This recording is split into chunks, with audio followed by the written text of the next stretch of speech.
Voilà, bonjour à chacun, à chacune, on est heureux de pouvoir se retrouver pour ce 5e cours sur la personne du Saint-Esprit. Aujourd'hui, nous allons aborder quelque chose qui va vraiment nous toucher. Bien sûr, là, il y avait beaucoup d'enseignements, mais maintenant, là, ça va vraiment nous toucher. On va parler justement de l'action du Saint-Esprit dans le Nouveau Testament et dans l'être humain. Alors, il y a des choses que vous connaissez déjà et que nous allons aborder différemment, disons dans une autre leçon, c'est les dons du Saint-Esprit et les fruits de l'Esprit. Ces deux-là, on va les mentionner, mais dans d'autres leçons, parce qu'il y a vraiment beaucoup de choses à voir. Et ce que nous allons faire, donc, c'est vraiment nous arrêter sur la vie du Saint-Esprit, à partir de l'homme incroyant, le pécheur, donc c'est-à-dire ce que nous étions avant, et puis après dans la nouvelle naissance et dans la vie chrétienne. Et puis, comme je vous l'avais dit, mais on va aborder ça finalement pour le cours numéro 6. On va aborder le baptême du Saint-Esprit. Je voulais vraiment prendre le temps avec vous de m'arrêter dessus, juste pour un cours, parce qu'il y a beaucoup de choses à voir.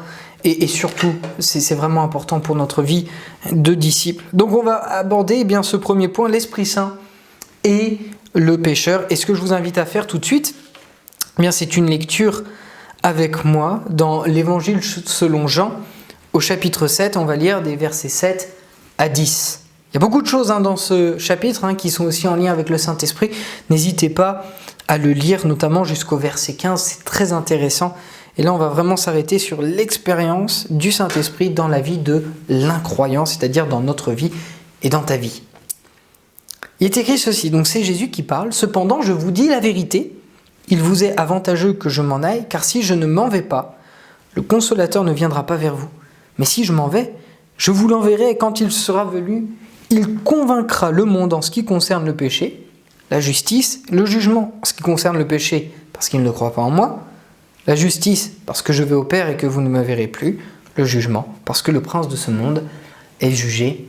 Amen. Alléluia. » Un texte ici riche en informations et qui nous donne quand même des détails tellement important, fondamental dans la vie chrétienne, dans l'expérience du Saint-Esprit, dans la vie chrétienne. La première chose déjà que nous devons savoir avant tout, comme le dira Éphésiens chapitre 2, peut-être vous le savez, peut-être vous ne le savez pas, mais la Bible dit ceci, en tout cas vous en avez pris conscience, c'est que spirituellement, nous sommes morts par nos offenses.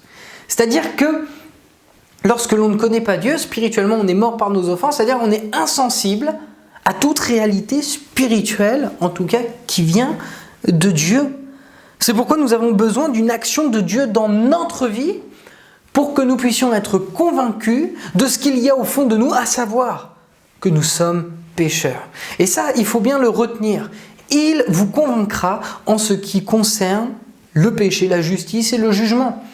Il n'y a que le Saint-Esprit qui peut nous convaincre que nous sommes pécheurs.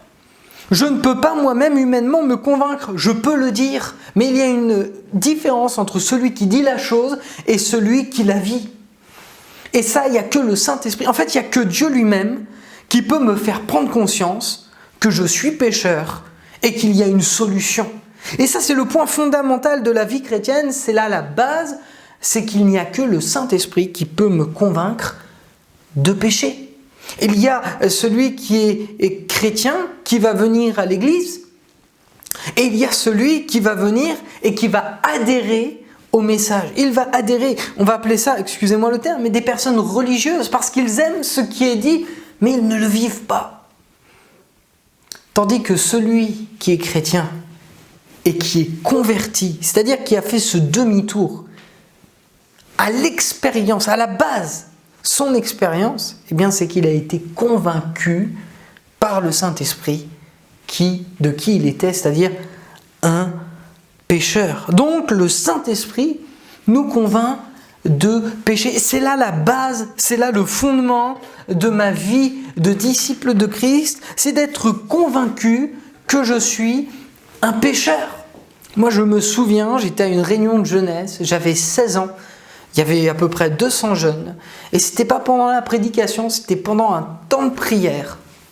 Et là, j'étais donc en train de prier, et c'est comme si le Saint-Esprit m'avait saisi, et il m'avait montré à quel point j'étais misérable, à quel point j'étais un pécheur, à quel point tout ce que j'ai fait, toutes mes mauvaises actions, toutes mes mauvaises pensées, eh bien, c'était comme de la boue. Et c'est comme s'il me montrait à quel point tout ce péché avait offensé Dieu. Ça, c'est la conviction de péché. Mais c'est là où l'action du Saint-Esprit ne s'arrête pas. Parce que s'il nous convainc de péché, c'est une chose. Mais l'action du Saint-Esprit, c'est qu'il nous convainc de péché, mais il nous aide à prendre conscience de toutes nos fautes, toutes nos erreurs. Et finalement, l'action du Saint-Esprit, ça va être de nous pousser à la repentance. Il me convainc de péché, c'est bien. Mais si c'est que ça ira nulle part. Mais justement, l'action du Saint-Esprit, c'est de me pousser à demander pardon. Et dans cette conviction de péché, le Saint-Esprit me montre à qui il faut que je demande pardon. C'est à Dieu. Et par qui je peux recevoir ce pardon?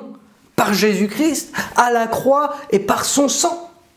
Moi, je m'en souviens, et combien je pleurais. Combien je pleurais de voir à quel point j'étais à la fois misérable, à quel point j'avais attristé Dieu. Mais au moment où véritablement j'ai pris conscience de qui j'étais, et que j'ai demandé pardon à Dieu, et que je lui ai dit, écoute Seigneur, je veux te suivre.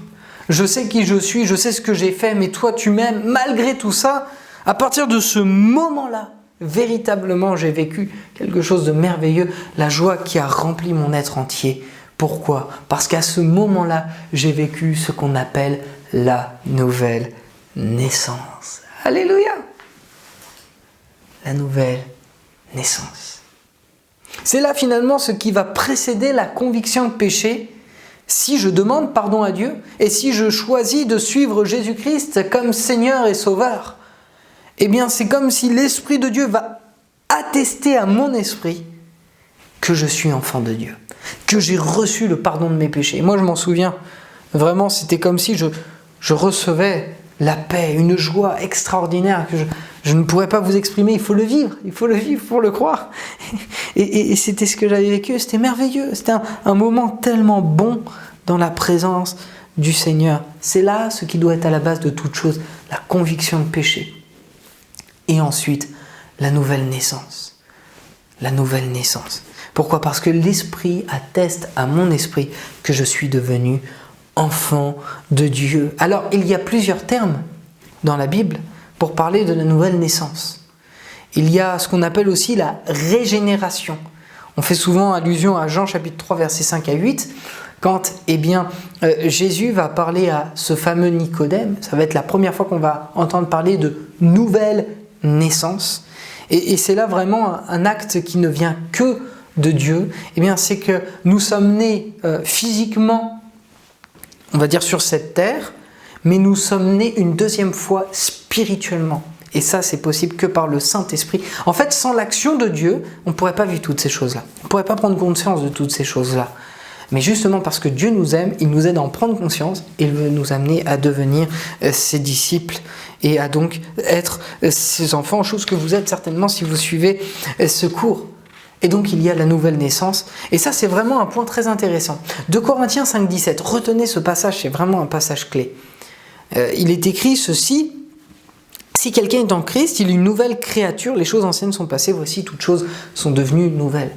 C'est-à-dire qu'il y a un passé, alors bien sûr, on n'est pas né physiquement une deuxième fois, le passé reste le passé, mais c'est vrai que finalement j'entame une toute nouvelle démarche. On va imaginer la situation suivante. Je me suis converti il n'y a pas longtemps parce que j'ai reçu vraiment Jésus-Christ comme Sauveur et Seigneur, j'ai pris conscience du péché. Et bien il y a des choses que j'ai faites que je ne referai pas.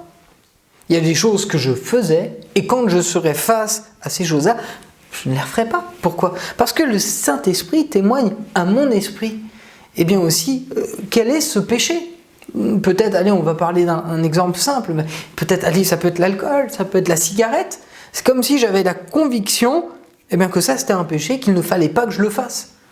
Il ne fallait pas que je le fasse. Donc finalement, je vais prendre un nouveau départ. D'ailleurs, 2 Corinthiens 5, 17, dans d'autres versions, il est écrit, si quelqu'un est en Christ, il est une nouvelle création. Je deviens enfant de Dieu. Je deviens une nouvelle créature. Mes pensées changent, excusez-moi. Mes pensées changent. C'est comme si, finalement, il y avait une nouvelle vision des choses à partir du moment où je suis enfant de Dieu, où, finalement, ma volonté elle n'est plus uniquement pliée sur moi-même, mais elle est pliée sur la volonté de Dieu. Parce que le Seigneur me montre ce qu'il faut que je fasse. Il faut que je fasse tout simplement pour lui plaire. Et finalement, j'oriente ma nouvelle vie dans ce domaine-là. Et comme je vous le dis depuis tout à l'heure, ça c'est encore un autre aspect de l'action de Dieu en nous. L'Esprit lui-même rend témoignage à notre esprit que nous sommes enfants de Dieu. C'est-à-dire qu'il y a ce nouvel aspect, c'est que je suis adopté de la famille de Dieu. À partir du moment où j'ai choisi Christ, que je suis devenu son enfant, si je suis devenu son enfant et qu'il a d'autres enfants, tous ces autres enfants, ce sont mes frères et mes sœurs. L'adoption dans la famille de Dieu, c'est merveilleux. Presque d'une manière naturelle, ceux qui sont autour de moi et qui sont enfants de Dieu, je peux les appeler frères et sœurs. Pourquoi ? Parce que eux aussi, ils ont un même Père, qui s'appelle, notre Père. Alléluia, combien c'est beau de réaliser toutes ces choses-là. Et puis, une fois que nous avons eu accès à la nouvelle naissance, il y a un fait nouveau dans notre vie qui nous convainc justement du péché. Quand on a commencé cette vie avec le Seigneur, c'est que nous devenons une habitation en esprit. On connaît peut-être un peu mieux cette référence, mais nous sommes le temple du Saint-Esprit. Donc le temple du Saint-Esprit, si le Saint-Esprit vient en moi, il va tester ses désirs en moi. Il va me montrer ce qu'il veut, ses désirs, ce qu'il veut que je fasse, ce qu'il ne veut pas aussi que je fasse. Donc nous devenons le temple du Saint-Esprit. Et là, on va aborder le dernier point, et un point extrêmement important de la vie chrétienne, c'est la sanctification. Si je suis une habitation de Dieu en esprit, Dieu va me montrer ce qu'il veut que je fasse, mais aussi ce qu'il ne veut pas que je fasse. Et la sanctification, c'est l'un des rôles fondamentaux du Saint-Esprit. C'est une œuvre que le Saint-Esprit a déjà entrepris dans notre vie. À partir du moment où nous avons choisi de suivre Christ, bien sûr, il faut lui laisser la liberté d'agir. Mais néanmoins, c'est vraiment une action qu'il va mener durant des années et des années jusqu'à notre mort, pour que nous puissions être semblables à son Fils, à Jésus-Christ. Alléluia. Et finalement, dans la sanctification biblique, il y a cette idée de séparation avec la pratique du péché. Il y a l'idée justement de consécration à Dieu. Si je suis enfant de Dieu, je lui suis consacré et je me mets à part. Et ça, c'est vraiment le rôle de la sanctification. Et le rôle du Saint-Esprit dans ma vie, ça va être de faire de moi... Alors, par Jésus-Christ, que ce soit bien clair, je suis saint. Mais dans ma vie humaine, avec cette chair, il va quand même falloir que je change certaines pratiques. La sanctification est donc une œuvre que le Saint-Esprit va produire durant toute ma vie.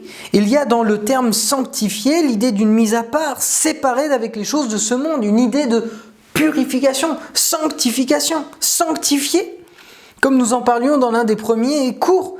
Comme le Saint-Esprit est identifié par un feu qui a cette particularité d'éprouver l'or pour enlever toutes les impuretés, il va avoir ce rôle-là aussi dans ma vie, de me sanctifier pour que je sois semblable à son Fils. Alors je vais terminer maintenant avec une petite image que j'avais trouvée très très sympa. Voyez-vous, ça c'est l'image de la sanctification et ça c'est celle de ma vie. Et toute notre vie, on aura besoin de faire des progrès parce qu'il y aura certaines choses que nous devrons abandonner. Et oui, il y a des choses, peut-être même qu'on va faire et on ne va pas s'en rendre compte, mais finalement l'Esprit va témoigner dans notre esprit que nous ne devons pas faire cette chose-là. Alors on va imaginer que ceci est un péché, ok ? Et ça va être la sanctification. Et on va prier, Seigneur, je veux vraiment arrêter ce péché dans ma vie. Et je veux vraiment que tu m'aides à être triomphant. Et vous priez, vous passez des semaines. Vous arrêtez, puis peut-être vous replongez, vous arrêtez, vous replongez, vous priez, vous passez des semaines, peut-être des mois, peut-être pour d'autres même, en fonction peut-être d'un certain péché, des années. Vous priez, et puis, alléluia, il n'y a plus de ce péché. Oh ! Mais que se passe-t-il ? Il y a un autre péché derrière. Il y a peut-être encore une chose où il va falloir que le Seigneur me travaille. Là, c'était peut-être un gros péché. Allez, on va prendre quelque chose. Voilà, peut-être l'alcool, peut-être, je sais pas moi, la cigarette, peut-être voilà la pornographie. Et puis ça s'arrête. Merci Seigneur, c'est merveilleux. Mais il y a un autre problème encore. Parce que finalement, le Seigneur nous travaille au fur et à mesure. Ah oui, le Seigneur est patient, il nous aime, il nous travaille, il nous sanctifie. Et là, on prie, il y a un autre péché. Et merci Seigneur, mais il y en a encore un autre. Il y en a encore un autre. C'est l'idée de la sanctification. Il y a des choses qui auront besoin toute notre vie d'être élaguées, d'être coupées pour que nous puissions véritablement ressembler à Jésus-Christ. C'est une image, évidemment, que j'ai prise, mais c'est l'image qui reflète la vie chrétienne en réalité. Notre vie chrétienne va ressembler à ça durant tout le long. Il y aura des grosses choses, et puis merci, une grande victoire. Et puis après, peut-être une victoire, et encore, et encore. Et peut-être après, ça va être plus difficile dans le sens où ça va être mon caractère. Ça fait référence au fruit de l'esprit, mais ça fait partie aussi de la sanctification. Et oui, alléluia. Donc voilà un petit peu, grosso modo, l'action du Saint-Esprit dans notre vie à partir du moment où il nous a convaincus de péché. Ensuite, il y a la repentance, le fait de demander pardon pour ses péchés. Après, il y a la nouvelle naissance. Et puis après la nouvelle naissance, il y a cette vie de disciple où il va y avoir la sanctification. Voilà, ça fait encore beaucoup de choses, mais qui sont tellement importantes à réaliser. Et peut-être s'il nous manque quelque chose dans ces éléments-là, Seigneur, viens nous aider. Viens nous aider à vivre ce que toi-même tu veux que nous vivions. Que le Seigneur vous bénisse. Bon courage pour les questions. Et puis on se dit à plus tard pour un prochain cours.